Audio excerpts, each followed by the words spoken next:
O brasileiro é muito auto-piedoso, assim, acha que o brasileiro não pode fazer essas coisas, que o estrangeiro é mais importante, é melhor, e não tem coragem, às vezes, de empreender para fora.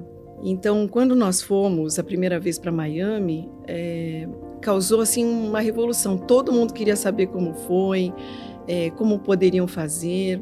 É uma ideia que tem dado exemplo.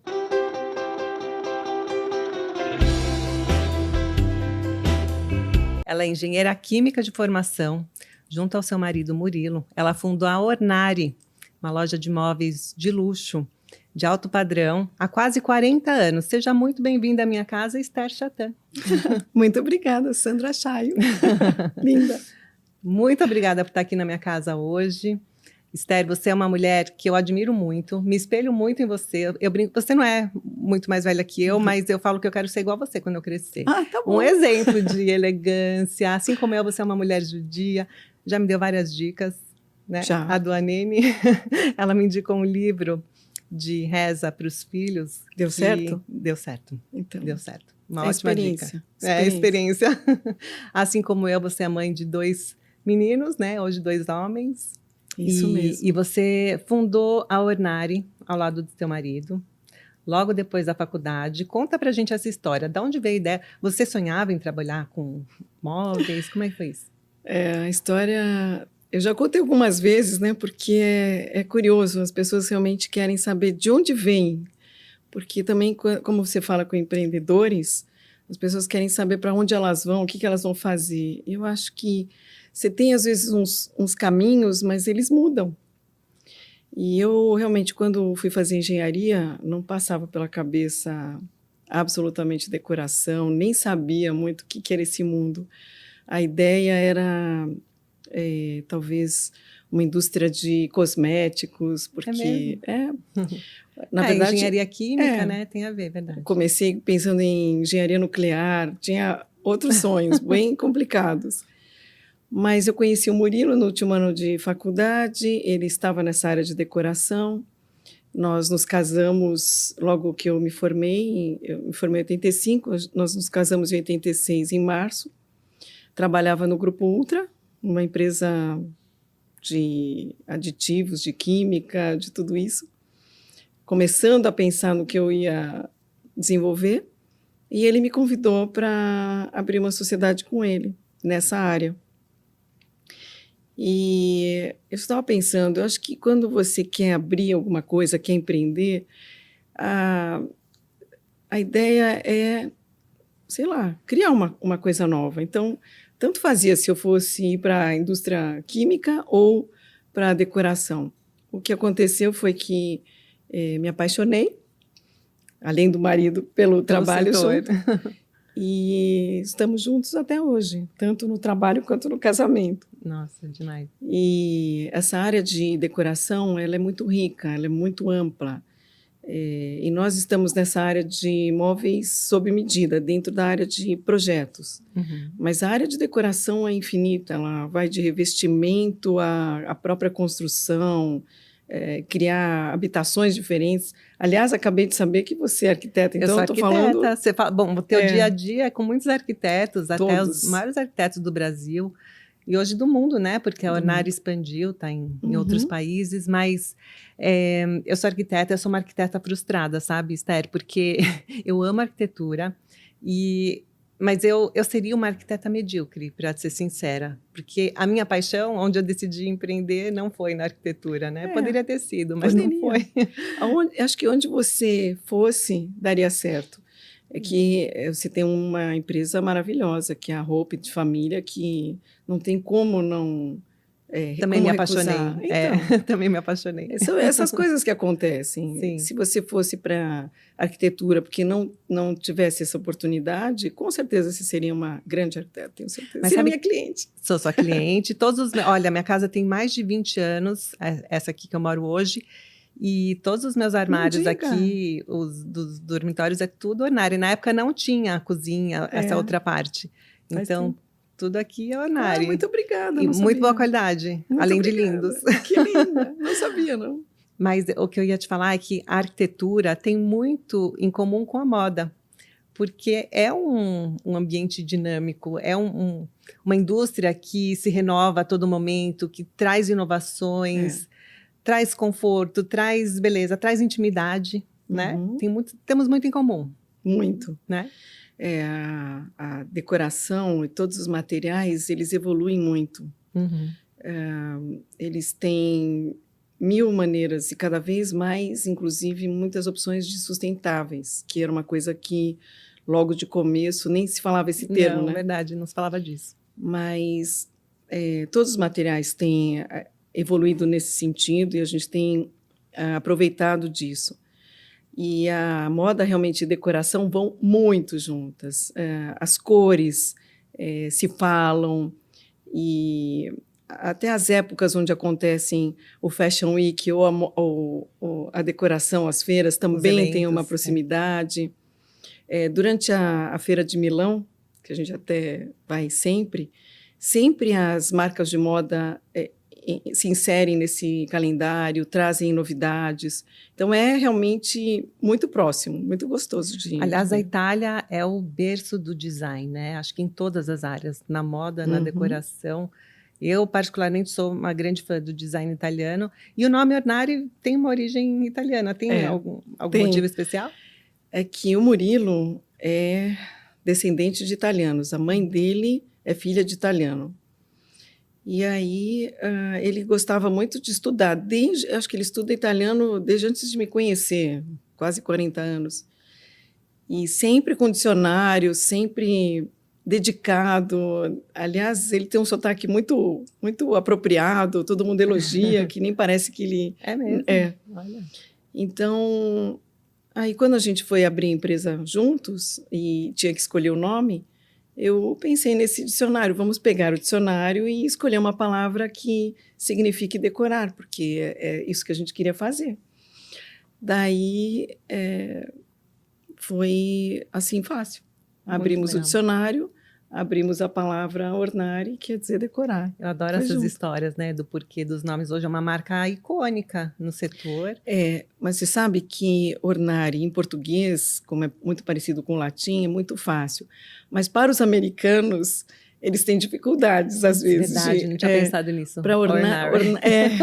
Vem com esse sotaque, exatamente. Hoje teria que ter, sei lá, não sei se eu pensar em outro, porque é um nome realmente que coube muito bem, todo mundo gosta. Mesmo para os americanos, eles gostam. Sim. Mas vocês estão com uma loja linda lá no Design District em Miami. Lindo. Conta dessa expansão internacional. Como que começou e o que motivou vocês a fazer? Então, aliás, eu estava ouvindo alguns podcasts por sua causa, para participar desse programa, que eu fiquei pensando, será que tem algum jeito de falar diferente? Mas eu vejo que o podcast é isso mesmo, né? Essa sinceridade, essa naturalidade de uma conversa, entre amigas, né? Isso aí. Não tem muito, assim, dificuldades ou filosofias diferentes. Mas para ir para os Estados Unidos foi assim.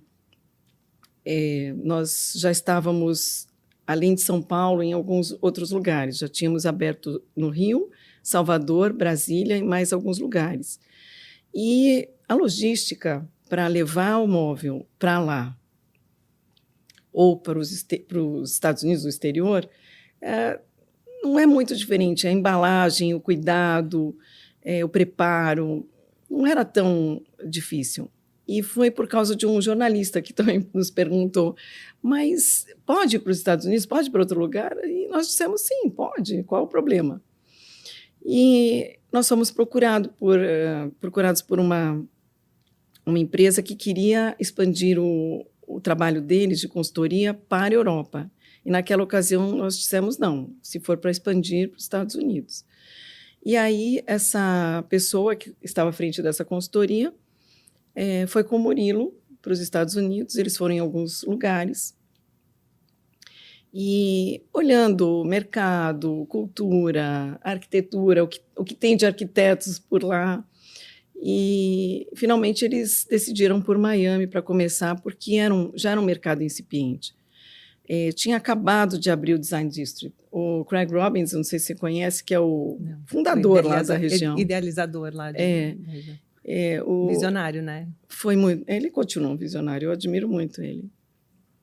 Ele é um advogado que tinha paixão pelas artes, foi fazer pós na Espanha com artes e voltou querendo. A família dele é do real estate e ele pensou: quero abrir um lugar que sirva para os artistas, que tenha galerias de arte, que tenha galpões, ateliês.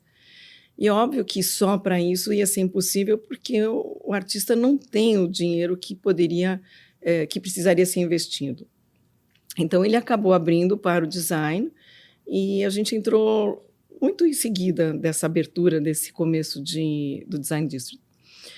Tanto que dava para a gente ver a diferença entre as primeiras ruas onde estavam o Design District do subúrbio. Então, nós pegamos essa fase, isso faz 17, 18 anos. Então, faz tempo já. Olha, foram Acho bem quase pioneiros. 20. Fundaram um negócio lá junto com ele. Entendeu? Então, era muito legal. Muito diferente. Aí, também tem que ter visão para entrar numa dessas, porque é um risco grande, né? Com certeza.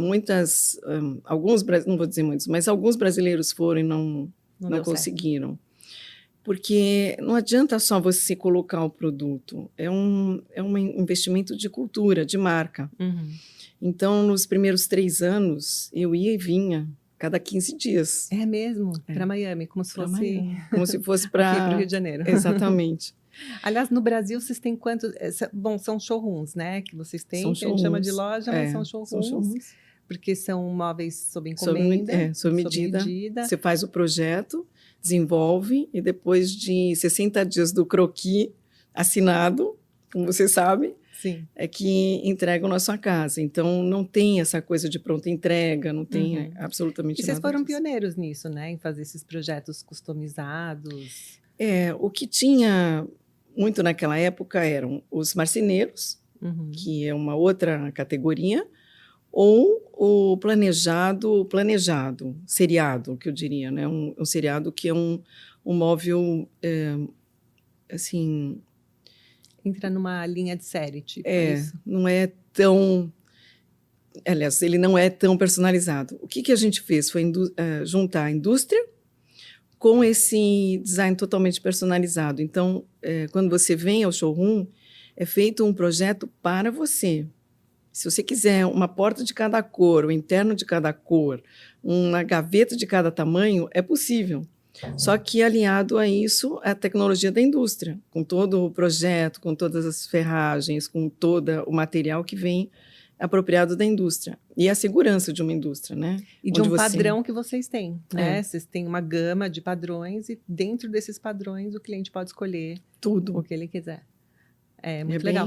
E aí vocês criaram esses showrooms, são lojas lindas, né? Isso onde mesmo. O cliente vai e se encanta com o que vocês têm no portfólio. E o atendimento, que isso também é uma coisa super importante. Bem diferenciado, sim. Os arquitetos são treinados para fazer esse trabalho. É tudo assim, muito bem pensado para o cliente se sentir seguro, satisfeito e receber o resultado que nem você falou, para durar para sempre. Para a vida toda, né? Não tem por que trocar. Hoje significa sustentável, né? Porque você não vai trocar os seus armários tão rápido como até gostaria. A durabilidade, na minha opinião, é o maior fator de sustentabilidade que existe. Então, na moda é o oposto do fast fashion, né? Eu sempre falo da Hope. Você compra uma lingerie da Hope, você vai enjoar dela, você vai usar por anos e ela vai estar lá em bom estado. Diferente de uma marca que você compra, depois de 3 lavagens, ela acabou. Sabe, sem aí forma, você fica triste, você tem que jogar fora. Acho que esse é o conceito de ter para sempre. E aí essa ideia da permanência funciona em todos os sentidos, não só na qualidade, mas no design que tem que durar para sempre. Não pode ser um design descartável, né? Que você fala, nossa, eu não aguento mais ver. Então, algo atemporal, algo elegante e que você não vai se enjoar. Exatamente. Também, né? Aliás, tem algumas clientes que falam que elas até gostariam de trocar, porque vão fazer a reforma da casa, e os filhos não deixam, porque não querem trocar o armário.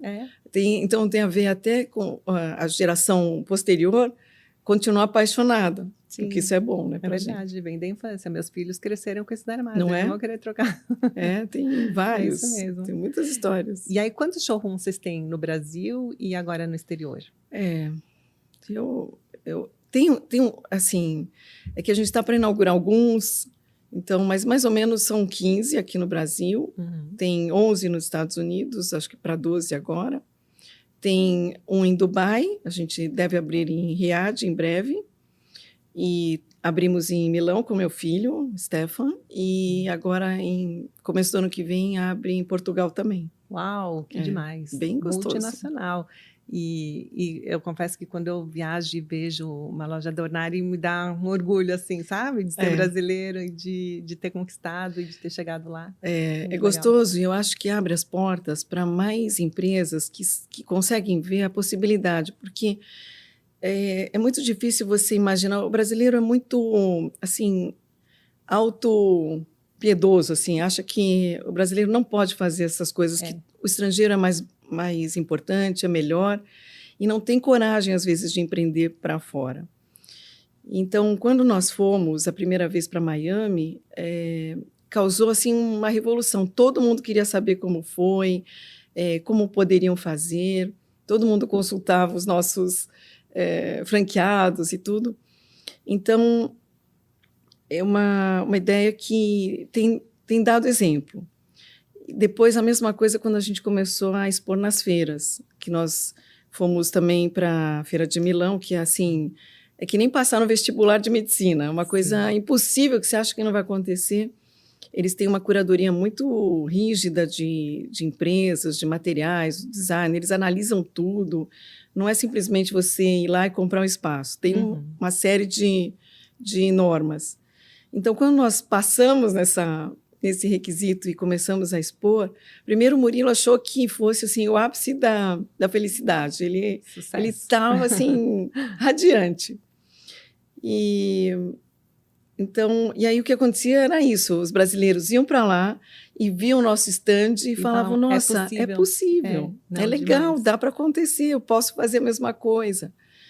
E então ajudou, acho que bastante a indústria e algumas marcas a se posicionarem assim. E mesmo para os arquitetos, que também, às vezes, eles têm um cliente que pode estar lá fora e, às vezes, eles têm medo de contratar outras empresas. E, para a gente, então, é uma ponte que nós fazemos para eles de estarmos lá. Então, funciona das duas maneiras. É um orgulho demais. Esther, e você, mulher, optou por uma carreira meio masculina, né? Estudar engenharia, mesmo que engenharia química, é um universo meio masculino. E você empreendeu logo depois da faculdade, teve seus filhos e continuou trabalhando, sendo produtiva e tendo grandes conquistas. Como é que foi esse caminho para você por ser mulher? É que logo de cara, bom, já faz, sei lá quanto tempo que já saí da escola e já fui para casar e foi quase 40 anos. Mas na faculdade, primeiro dia da faculdade, alguém chegou para mim e falou, mas você não vai ficar na faculdade, você vai casar. E você devia ser uma das únicas mulheres da classe. Eu era a única da classe. A única. Uau. Entravam 600 na faculdade e 60 eram mulheres ao total. Eram 10 classes de 60 alunos. Na USP? Na minha, na USP. Na minha era só E de Esther. Não tinha outra, era de Estevão a Fábio. Então, era eu. E então eu não queria estudar com os meninos, eu não queria nenhum contato que fizesse com que eles achassem que estavam facilitando a minha vida. Então foi desde esse momento que eu me posicionei e queria mostrar que eu poderia fazer. Depois, casando com o Murilo e abrindo a empresa juntos, ficou fácil para a gente ter tanto homens quanto mulheres dentro da empresa, porque não justificava alguém proibir as mulheres de trabalharem. Então, nós tínhamos as arquitetas mulheres, no financeiro, no trato com o cliente, supervisoras. Então, desde o início, na Ornari, não teve essa dificuldade, e a gente conseguia tratar com todo mundo claramente igual. Hoje, a nossa diretora financeira é mulher. Também uma área geralmente que é uma área masculina. E como é que foi você tendo teus filhos e tocando a empresa ao mesmo tempo? Então, eu acho que todo mundo faz isso, é que as pessoas não percebem que fazem isso. Encarar isso de frente e administrar como você administra a sua casa, administrar o seu horário de trabalho. Quem é assim, porque a gente como empreendedor acaba trabalhando mais do que quem está trabalhando sob carteira assinada, né? Você sabe disso. Com certeza.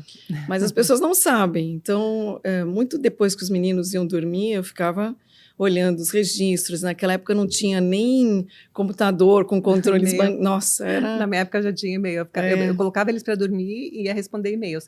E aí eu ficava até às 3 da manhã respondendo Então. e-mail. E aí eu ficava muito mal quando algum outro louco me respondia o e-mail às 3 da manhã. E respondem, né? Respondem. Então, acho que é uma administração. Acho que você precisa ter, primeiro, uma estrutura em casa adequada. Acho que não dá para você achar que vai deixar seus filhos sozinhos, não pode. Claro. Então, tem que ter uma escola que abrace seus filhos ou ter gente que possa cuidar deles para você durante o dia. E, ultimamente, eu vi que está até mais fácil, porque tem uma amiga, por exemplo, que ela é editora de revista.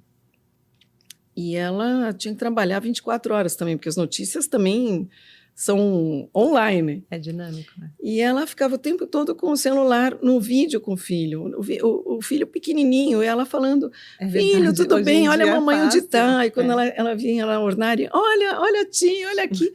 Então, hoje a convivência fica melhor, acompanha-se melhor do que quando foi, pelo menos na minha época. Não tinha câmera, não era assim. Não né? tinha. E esse período, por exemplo, que eu ia para os Estados Unidos e voltava o tempo todo, Verdade.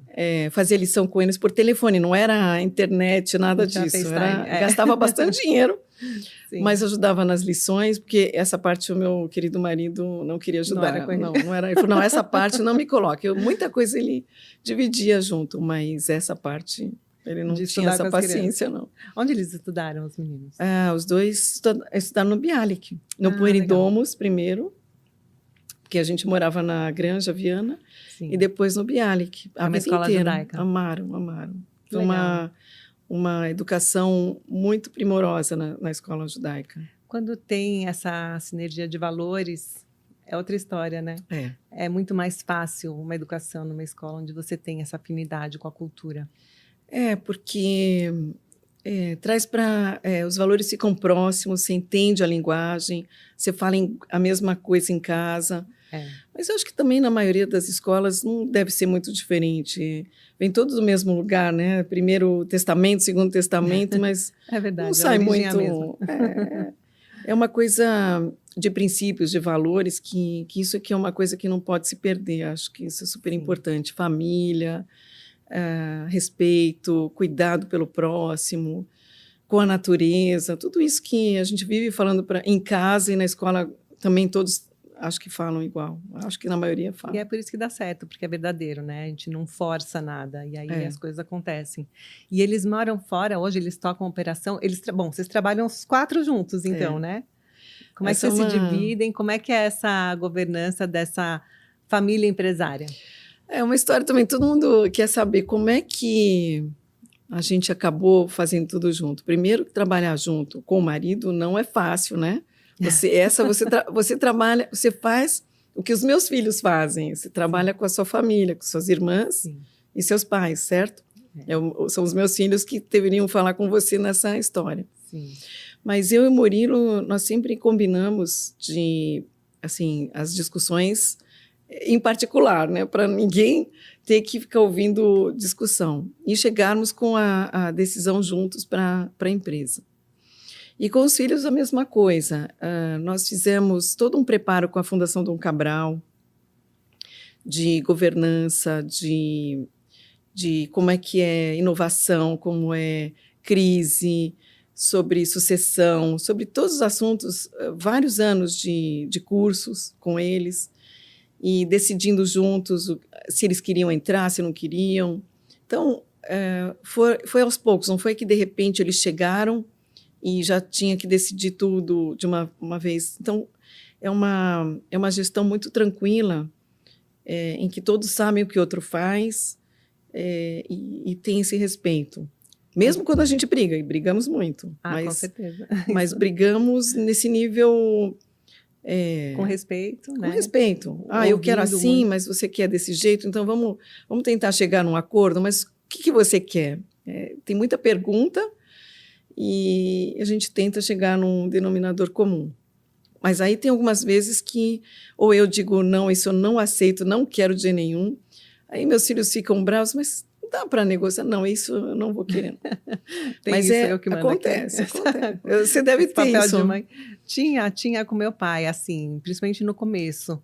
Mas o que eu achei interessante do que você falou é que, assim, em nenhum momento eles foram obrigados a entrar na empresa da família, porque tem muita família que, assim, né, não tem outro caminho. Você tem que vir, você tem que assumir os negócios. O Murilo falava que não queria nem mencionar para ele sobre a possibilidade. E nós viemos, assim, de convivência com os italianos, que para eles não tem nem outra opção. Sim. Os italianos dizem, é assim e vai ser assim, não tem outra ideia.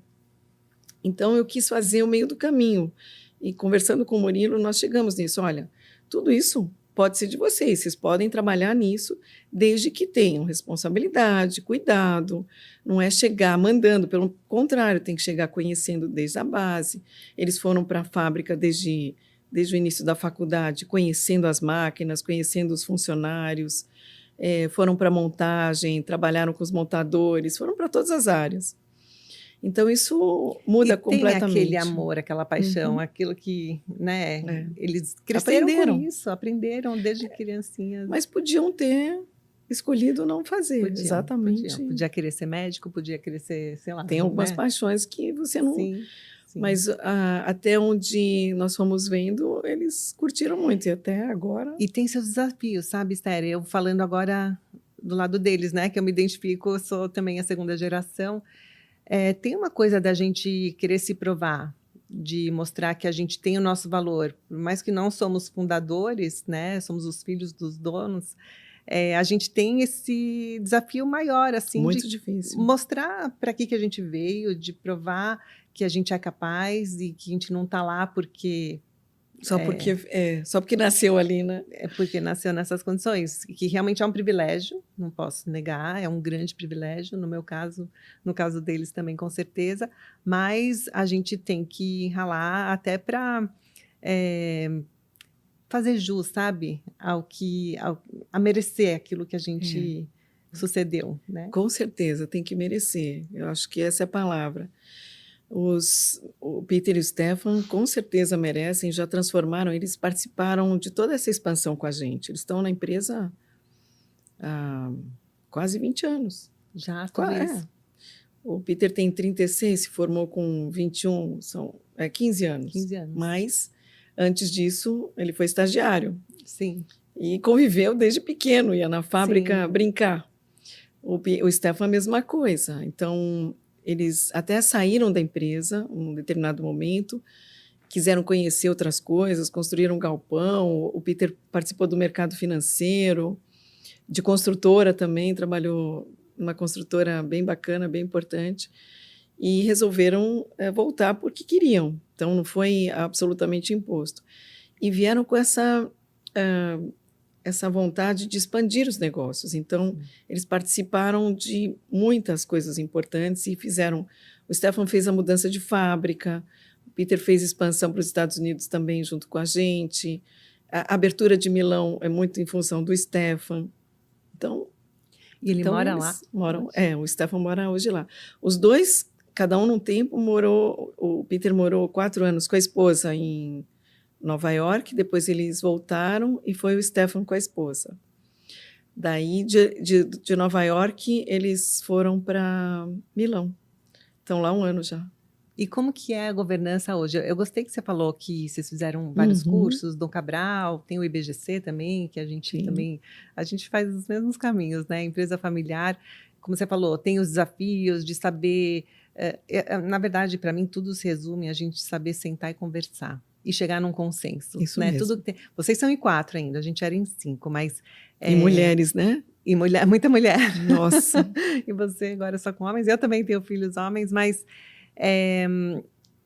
a minha conclusão é assim, tudo que a gente tinha que votar, alguém saía perdendo, então não era legal. Então a gente sempre evitou, acho que não tem nenhuma decisão que a gente teve que votar. Sempre a gente busca chegar num consenso. Pelo menos para a gente é a fórmula que funcionou, né? Para você também é assim? Eu acho que isso é super importante. Não dá, como você falou, se alguém sentir que perdeu, todos perderam. Não é legal. Mas quando eu disse essa história até de que tem algumas coisas que eu não quero, tem mais a ver com pessoas do que com estratégias. Às vezes, não concordar com alguma função, alguma pessoa, é mais ou menos isso. Mas ao longo do tempo a gente chega no consenso. Não dá para fazer por ordem, eu mando e acabou. Não existe isso. Nem com os filhos, nem com os sócios e nem com as pessoas que trabalham na empresa, porque eles também querem ter voz ativa, fazer parte de verdade. Então, não dá para a gente decidir tudo sozinho, muito pelo contrário. É uma grande família que decide junto. Participam, dão palpite, falam, olha, acho que isso aqui não está bom. Todo mundo. E dentro da Ornari, todo mundo sabe que nós ouvimos todo mundo, que não existe nada, nenhuma fórmula ganha, pronta. Tudo pode ser desenvolvido, alterado, porque é assim que assim dá mesmo. certo, né? Eu me identifico muito. Acho que é uma coisa muito comum a empresas familiares, porque tem gente que pode ter algum preconceito, não, prefiro trabalhar em multinacional porque não tem aquele apego do dono, né? As decisões não são top-down, mas a verdade é que é o contrário. Empresa familiar, eu não sei se é experiência minha, agora você está me contando que na tua empresa é assim também, mas a gente é muito de ouvir, assim, o estagiário, qualquer pessoa que tenha uma ideia, ninguém tem apego às ideias, sabe? E as pessoas vêm, eu lembro uma vez na fábrica, me perguntaram, o pessoal da produção tem uniforme, mas quem que não tinha? Era, acho que alguém da recepção não tinha uniforme, e ela perguntou, eu posso ter uniforme? Eu falei, pode, se você quiser, a gente cria um uniforme para você, a gente nunca tinha pensado. Então, é isso. A gente não consegue pensar em tudo, a gente não vê tudo o que acontece. Então, todo mundo, quando todos podem participar, fica diferente, fica gostoso. E aí vem um monte de ideias. Você realmente não... Você tem noção de tudo que acontece na sua empresa? Com certeza não. Ainda mais quando a gente cresce, vai expandindo outros estados. E a gente tem franquia. E outra troca que é muito rica é com o nosso franqueado. A gente tem um negócio que chama Conselho de Franquias, né? Que é muito legal, porque a gente tem franquias no Brasil inteiro e cada região tem suas necessidades. Às vezes tem a questão das boas práticas, né? Algum franqueado faz uma ação super bacana e a gente decide copiar e escalar para a rede inteira, né? Aí. Você tem franquias ou são só próprios? A gente tem showrooms próprios e tem franquias também. E é muito isso, com certeza. Eles são tão criativos como empreendedores quanto a gente. Da Ornari, sei lá, Fortaleza Franquia. E aí vem ideias incríveis, às vezes uma postagem diferente, um jeito de falar, de apresentar, de fazer um evento. Ou de fazer uma gestão diferente com relação à montagem. E tudo que é bom, a gente quer que todo mundo aproveite. Então, é isso aí. Às vezes até de produtos, não sei se para você também, mas de tudo, né? De dar sugestão. Olha, um cliente nos pediu uma certa coisa que a gente ainda não faz, dá para a gente fazer, porque nós temos os recursos, vamos tentar. A verdade, assim. Esther, é que toda troca sempre é muito rica, né? Muito. Se eu venho com uma ideia, você vem com uma ideia, a gente sai com 2 ideias, né? Muito mais até, né? Às vezes muito mais, às vezes não dá, e por conta de tempo, de prazo, de ter que fazer teste, não sai naquele momento, mas ninguém recusa as ideias. Não é isso também? É isso, exatamente. Porque como é desenvolvimento... Aí, às vezes, nem sempre você pode colocar, não, dá certo, vamos fazer, não. E aí, o peso, resistência, a ferragem. Tem coisas que vão para frente, tem coisas que não vão, como em qualquer negócio, né?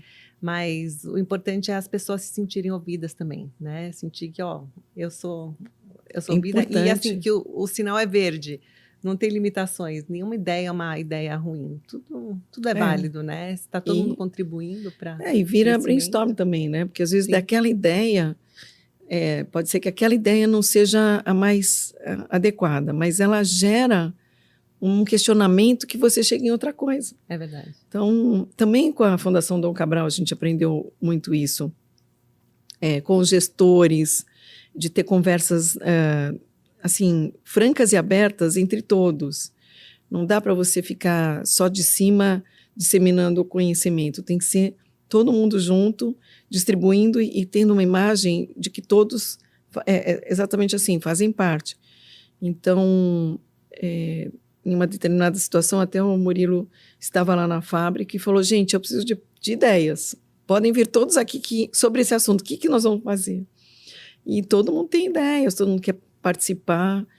E ele é o primeiro a chegar lá na fábrica e pedir tudo isso. Então, é bem gostoso, assim. E falando de governança, como é que vocês se dividem, então, essa família empresária? O Murilo é o CEO, você já foi também? Como é que se dividem isso? O que acontece? Não dá para... Na verdade, somos os dois, mas a última palavra tem que ser de um, certo? Senão isso dá confusão. Então, desde o início a gente combinou, vai ser o Murilo, porque inclusive ele já vinha... Ele tem mais tempo de empresa do que eu, né, nesse segmento. Então, ele sempre foi o presidente, né? O primeiro. Mas isso não faz nenhum problema. Aí... Quando, no início dos primeiros 15 anos, eu fui a parte de gestão financeira, RH, contábil, toda a gestão. Uhum. E ele ficava à frente da parte comercial e produção. À medida que, principalmente quando eu fui abrir em Miami, nós fomos abrir e eu fiquei indo e voltando, não dava para eu ficar mais na gestão, porque requer você o dia inteiro, ou pelo menos todos os dias. Então, eu saí da parte financeira, fui para a área do marketing. Então, a gente brinca hoje que o Murilo é Ornari, toda a Ornari para dentro e eu para fora, nesse sentido de fazer a parte do marketing, a divulgação, falar com os franqueados, ou ir aos arquitetos, fazer os eventos, porque não dá para eu estar nos dois lugares ao mesmo tempo, apesar de tem gente que acha que eu tenho um clone, né? Às vezes você tem, porque eu vejo que você está de manhã num lugar, até está em outra cidade, às vezes. É verdade, mas não dá para estar, na gestão não dá, aí é complicado. Aí o que a gente faz eu vou à fábrica 1 ou 2 vezes por mês. Onde fica a fábrica? Em Cotia. Ah, pertinho. 30 minutos do Iguatemi. Ah, ótimo. Não é que nem eu, que minha fábrica é no Ceará, então é difícil, né? Mais complicado. Mas é bem pertinho, e então eu vou até, sei lá, mais uma... Eu ia mais do que uma vez por semana, mas agora está diminuindo porque eu não consigo tanto. Mas vejo os relatórios, tudo que está diferente, ajudo no que eu consigo, nas partes que me fazem ainda a diferença, e a gente tem uma reunião também por mês com os 4, Murilo, Peter, Stefan e eu, para assuntos de gestão geral, dos resultados, ou se tem alguma mudança de alguma decisão, enfim. A gente tem os planos estratégicos, planejamentos, então a gente olha se está seguindo, se não está seguindo. E sobre ainda a governança, nós queremos fazer o conselho. Então a gente também estudou muito sobre isso, desenvolvemos já todo esse preparo, mas ainda não efetivamos. Não implantaram ainda. Ainda não, com conselheiros externos, tudo isso. A gente troca umas dicas depois. Isso é importante. Eu tenho um pouco de experiência com isso. A gente montou nosso conselho em 2018. Então, foi super pouquinho importante. Antes da pandemia, né? Antes da pandemia, com meu pai ainda aqui, e foi muito importante para a gente. É um passo para a governança, assim, bem relevante para o futuro da companhia, para a perenidade dos negócios. Acho que é imprescindível, tanto que é o assunto da crista da onda, né? Todo mundo fala disso, está sempre na pauta. Hoje em dia, não importa o tamanho da empresa, você ter uma visão externa sempre traz coisas muito ricas, né? Nós temos essas pessoas que ficam em torno de nós, mas acho que com esse papel responsável ainda não foi posto no papel direitinho. Mas o Peter e o Stefan, eles têm que cargos hoje? Os dois são diretores, mas eles sabem que são os dois sucessores e não tem por onde. Mas são diretores. O Peter fica na parte Brasil, porque ele está aqui na gestão e nas franquias nacionais e na gestão São Paulo. E o Stefan fica na direção internacional. Só que, óbvio, também, como ele já foi da fábrica e da gestão da produção, ele dá todos os palpites e todas as condições e também conversa com a fábrica quase diariamente. Mas são cargos que se estabelecem assim formalmente, cada um nessa parte, mas na vida prática todos falam juntos. Sim. Que é super importante. Né? E vocês têm outros diretores que não são da família? Tem o diretor financeiro, que é a nossa que é uma mulher. amiga querida Márcia. Tem na parte do marketing também, temos outras pessoas trabalhando direto. Na produção também. Tem eu pesquisei sobre você uma coisa que eu não sabia, que é a história do Winning Woman Brasil. Como é que você foi chegar aí nesse instituto? Então, o que acontece é que eu tenho muitas amigas. Isso é uma coisa que eu sempre aconselho. Não dá para você só ter um papel, seja o corporativo ou só mãe. Nós temos muitos papéis. Todo mundo, agora, isso já é mais discutido, mas até quando a gente começou, muito tempo atrás, não se falava muito sobre isso. Ninguém te dizia que você poderia ter outros papéis, mas temos, de filha, ou de irmã, de mãe, de amiga, de conselheira, de tia, sei lá. Verdade. Muitas ações de verdade num papel só. E eu sou, assim, a favor de usar esses papéis. Então, eu gosto de dar palpite na vida alheia, eu dou conselho para todo mundo que chega perto, e independente de pedirem.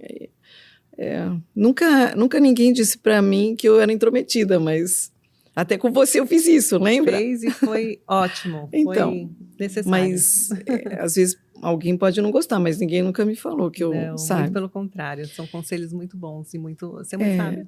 Então, o que acontece? Por causa disso, algumas amigas empresárias me indicaram para essa história que tem dentro da UI, que é a antiga Ernst Young, de que eles formaram um prêmio para mulheres empreendedoras que ganhariam conselhos de mulheres que já estão um pouco adiante nessa curva.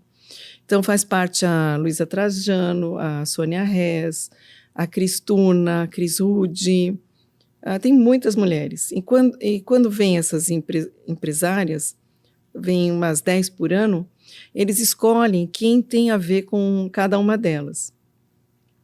Então, eu sou uma dessas pessoas que aconselho em alguns casos, quando tem um perfil que deve ser parecido para eu indicar alguma ação. Além disso, também no IPO, que eu faço parte, também sou conselheira, mentora voluntária. E também, agora, pela Apex, me colocaram, que viram que eu dou conselhos, né? Sei lá. Agora, para as para empreendedoras que querem exportar. Até um pouquinho antes de vir para cá, eu estava com uma delas ao telefone da Apex, que ela mora em Brasília, tem uma empresa de acessórios de madeira sustentável. Então, assim, é uma delícia você poder transferir um pouco do seu conhecimento, da sua experiência para alguém mais jovem, não que tenha menos responsabilidades e poderes e uma empresa tão importante quanto qualquer outra. Mas, às vezes, uma visão diferente ajuda. E esse papel de estar aconselhando me ajuda também, porque quando você está olhando para outra pessoa, você está olhando para você junto. Tá que nem você falou aqui, né? Eu também tenho as franquias, ou como você falou agora do conselho que você já formou, que você pode me ajudar. Então, eu acho que é isso. A troca é rica o tempo inteiro.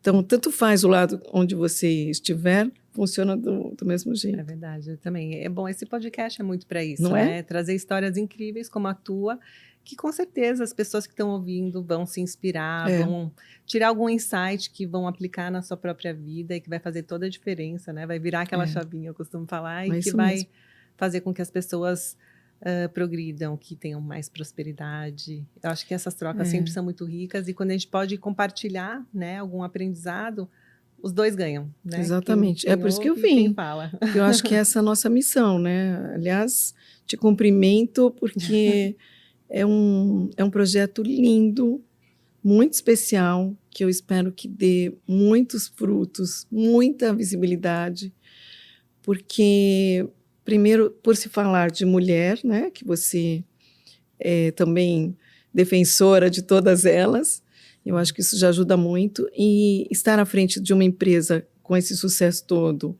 também é uma inspiração, e trazer isso tudo, essa dedicação a um podcast que é assim, é fruto da sua imaginação e da sua realização. Você não tem ajuda de ninguém, não tem apoio, não tem nada. É você convidando as pessoas para participar. Então, não tem a menor dúvida que eu viria assim, correndo. Você é muito Acho querida. maravilhoso. Não, e é o que você chegou e você me perguntou, mas por quê, né? Por que É. você está fazendo isso? E é justamente para devolver para a sociedade, né? A gente tem tantos privilégios, a gente conquistou tanta coisa boa, sempre a gente se inspirou em tanta gente bacana, por que não, quando a gente tem oportunidade, devolver isso? É isso mesmo. Né? Acho que é isso. Eu acho que é o que você falou, assim, todo mundo ganha, em trocas, né? Todo mundo ganha, e o que conta no final é o que a gente consegue, o impacto transformador que a gente consegue causar na sociedade, né? E que a gente precisa muito, principalmente nessa geração jovem que tem assim um potencial gigante.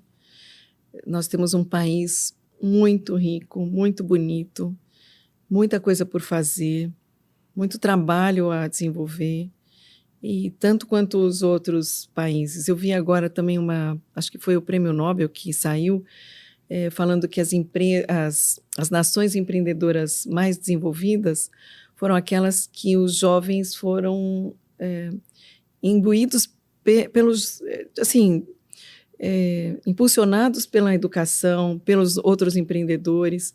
Uhum. E aqui ainda falta isso.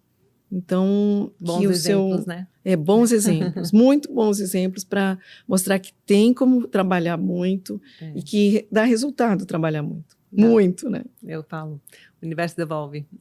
Devolve. Tem que trabalhar muito direitinho, né? Esther, e você é uma mulher judia, assim como eu, empresária, e há um ano atrás começou uma onda de antissemitismo provocada por uma guerra que a gente não queria, ninguém queria, apenas uns terroristas do Hamas queriam, e depois outros grupos terroristas se juntaram a eles e criou essa onda no mundo que no Brasil não foi diferente e infelizmente tem impactado as nossas vidas. Como é que é isso para você? Olha, é muito sério, muito delicado, porque a grande maioria das pessoas, não querendo generalizar, mas é um fato, não conhecem a história desde o início da história da humanidade. Vem um pequeno recorte e, através desse pequeno recorte, com má informação, se cria o preconceito. Uhum. E esse preconceito é o que é mais fácil de disseminar do que ter a profundidade e a sabedoria de entender o que está acontecendo. A Alessandra Lohá, ela foi casada com o cônsul francês, e ela foi fazer esse processo de conhecimento com as pessoas pretas. Ela falava que não existia uma boneca preta, então os modelos eram sempre loiras de olhos azuis, então ninguém podia achar que uma pessoa preta fosse bonita porque não tinha um modelo de boneca. Ela, para mim, é um modelo de como você pode mostrar para a humanidade que as pessoas são diferentes. Isso é lindo, não estraga nada. Uhum. Em relação à cultura judaica, a mesma coisa. Até nós fomos juntas ao Museu Judaico, que lá tem uma super explicação bonita que as pessoas poderiam usar, mas é muito pequeno, perto do universo inteiro que tem.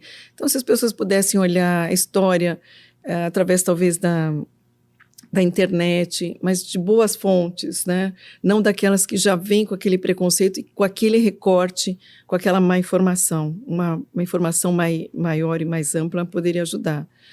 Que o povo judeu é um povo pacífico. A vida inteira premiou a cultura, a fé, as boas relações, os valores da família. E nunca foi pedir para ninguém se converter, muito pelo contrário, só quer seguir a sua religião e ser feliz com a sua família e com o seu trabalho e tudo. Sempre foi um povo muito atacado, sempre foi perseguido, teve que fugir, por isso que está em todos os lugares e adquiriu a cultura dos outros povos. Já esteve na Holanda, em Portugal, nos Estados Unidos, toda a África, em todos os lugares. E ela é uma cultura que é permeável, consegue absorver muitas informações diferentes. E aí o que acontece? Sempre tendo que sair do lugar de origem, sempre tendo que fugir, porque incomoda, atrapalha, não querem conviver. Então, o que aconteceu depois no Holocausto, que foi a destruição quase maciça dos judeus, né? Foi um período, acho que o mais grave de toda a humanidade, quando morreram 6 milhões de pessoas. Meu pai fez parte de um campo, ele não contou em vida, eu soube depois que ele faleceu.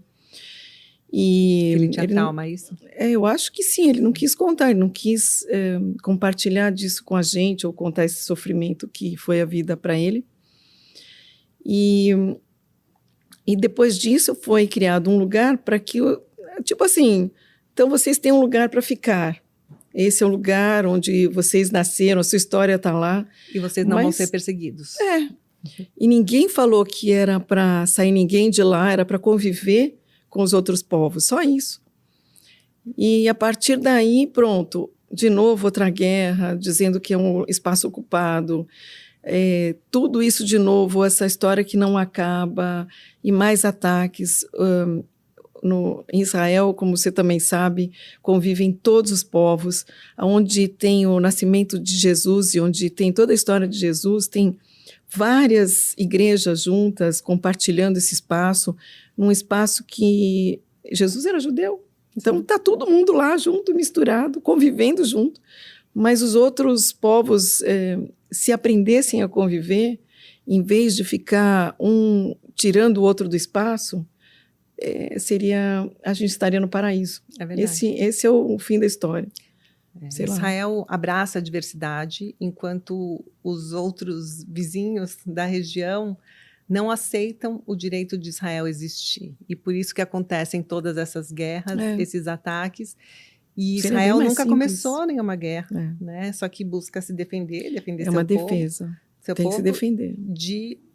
Dos vizinhos, né, dos inimigos que querem a destruição de Israel, mas não só de Israel, querem que judeus não existam.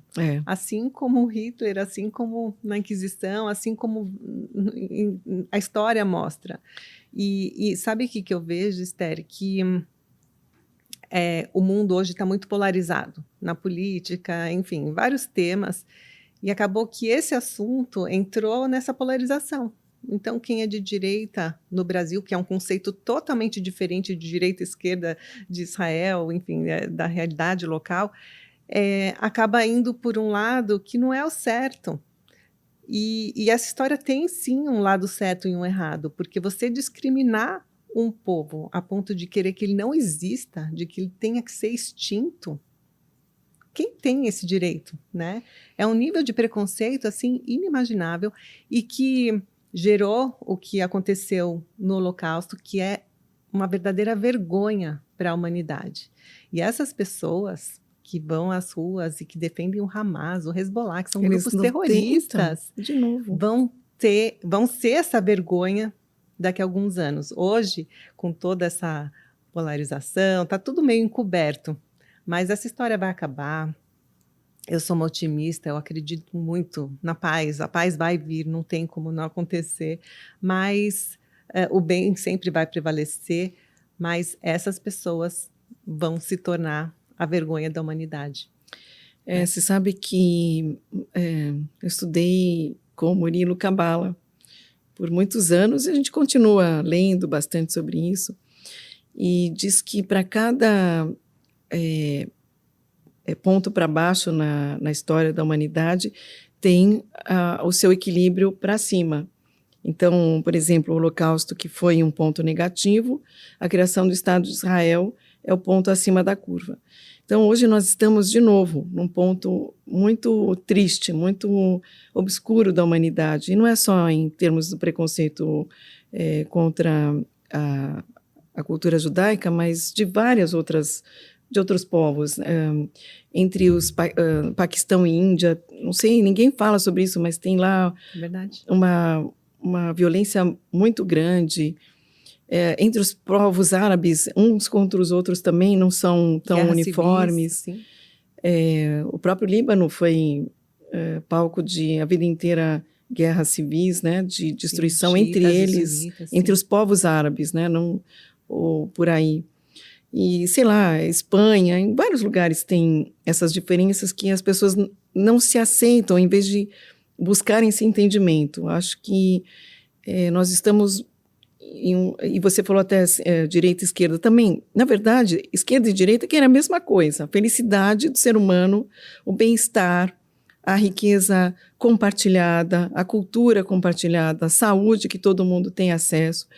O capitalismo tenta por aquele modelo de capitalismo, como chama? Capitalismo sustentável. Tem um livro até que fala sobre isso. Capitalismo consciente. Que ele é praticamente a teoria da esquerda. Não tem nada de diferença ali. Dividir os lucros pelos funcionários, ver todo o bem que é possível para os colaboradores, e que todo mundo tem que viver bem para conseguir produzir melhor. Então, não tem nada que seja diferente do que a esquerda prega, que querem também a mesma coisa. Então, é falta do diálogo, de novo, do que a gente estava falando até na empresa. Mas quando as pessoas entenderem que é isso, e que eles podem chegar numa convivência saudável, de novo, a gente vai estar no paraíso. Mas, enquanto isso, nós vamos ter esses perrengues, que é uma dor profunda em todo mundo. Você vê... Se você olhar, tem esse filme agora, do Brasil Paralelo, do Rio ao Mar. Sim, fantástico. Que ele foi uma empresa brasileira incrível, foi a única que fez isso. Foi ouvir os dois lados, mostrou os dois lados. Numa produção cinematográfica. Maravilhosa. Se você ainda não assistiu, recomendo muito. Vou até colocar na descrição do vídeo. É muito legal, recomendo profundamente. É um documentário. Está no YouTube. E ele mostra exatamente isso. Então, eu acho que nós estamos nesse poço, nesse ponto negro de falta de diálogo, de falta de entendimento. Nós vamos chegar depois nesse poço de entendimento, nesse ponto positivo na curva, que será todo mundo se entender, todo mundo querer o mesmo bem, todas as empresas indo bem, todas as pessoas sendo felizes trabalhando, estudando, tendo acesso a todas as coisas. A internet é uma área democrática que todo mundo pode buscar conhecimento, por exemplo. Então, a gente está nesse caminho, por outro lado. É um disseminador de preconceito, mas, ao mesmo tempo... Também, tem os dois lados. Tem o outro lado. Então, mas, amém, Deus te ouça. Que seja assim. Vai ser. Que chegue logo essa época de prosperidade, onde as pessoas se entendam, onde não haja preconceito.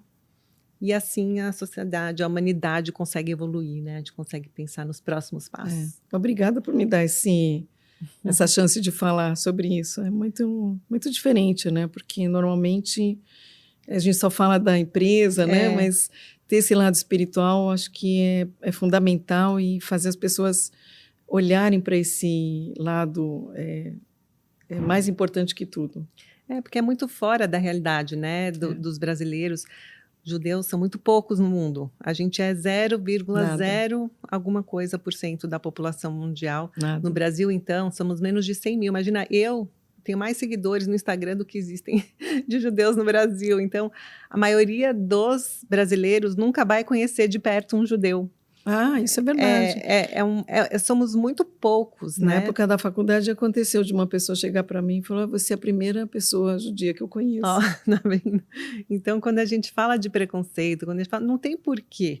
A gente tem como conviver em harmonia, assim como conviveu a vida toda durante eras no mundo todo. Não tem porquê, nos dias de hoje, com toda a cultura que a gente tem, com acesso à informação que a gente tem, né, com a internet e tudo, ainda existir algum tipo de preconceito que limite um determinado grupo, uma etnia, por qualquer que seja o motivo.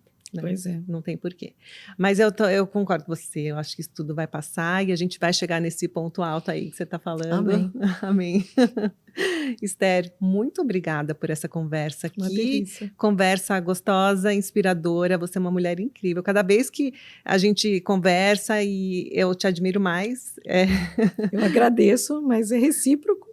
É uma delícia. Muita sabedoria, não só sabedoria de vida, mas uma inteligência assim acima da média para tanto na vida pessoal quanto na profissional. Admiro muito a tua empresa também. Sou fã. Uma delícia. Não tenho o que falar para você, porque, bom, já te falei, né? Agora que você falou, aceitei na hora. Já via você nas redes, fazendo um trabalho bacana, realmente bonito de falar tanto da sua empresa, quanto da sua vida pessoal, quanto dessa parte desse conflito que dói na alma de todos nós. Assim, incrível tua iniciativa, todo esse trabalho. Eu espero que você seja muito, muito, muito recompensada, porque é incrível. Obrigada por ser nossa clientinha maravilhosa. Quero ver depois a sua casa, para você me mostrar. Fazer um tour. E te desejo tudo de bom. Muito, obrigada, Esther. De verdade. Obrigada.